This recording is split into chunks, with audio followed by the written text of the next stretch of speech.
എല്ലാവർക്കും ഒരിക്കൽ കൂടി വിഷു ആശംസകൾ. ഇന്ന് ഞാനാണ് കേട്ടോ വിളക്ക് വെച്ചത് നേരത്തെ എഴുന്നേറ്റിട്ട്.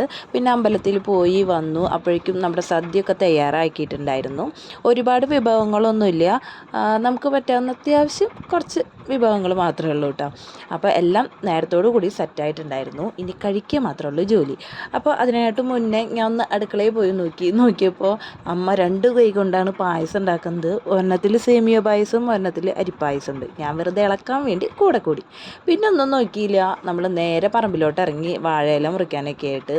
അപ്പോൾ നമ്മുടെ വിഷു സദ്യ സെറ്റായിട്ടുണ്ട്. എല്ലാവരും ഒരുമിച്ചിരുന്ന് കഴിക്കുന്നു. എന്തൊരു രസമല്ലേ!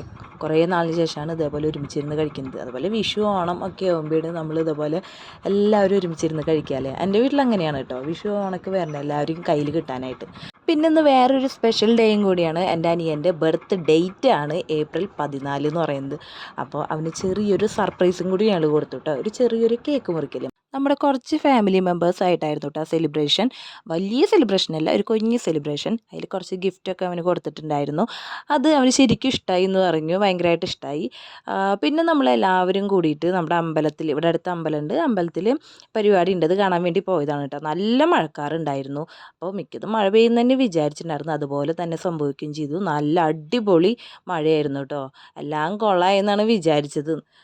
ഇനിയിപ്പോൾ എങ്ങനെ ഞങ്ങളിവിടെ എത്തും ചെയ്തു, വീട്ടിലേക്ക് തിരിച്ചു പോകും വേണം. ആകെ പെട്ട അവസ്ഥയായി. പിന്നെ അവിടെ നിന്ന് നമ്മുടെ സെലിബ്രേഷനൊക്കെ ഓണായി. മഴയൊക്കെ നിന്നു. പിന്നെ നമ്മുടെ ബാക്കിയുള്ള കലാപരിപാടികളൊക്കെ പിന്നാലെ പോന്നു.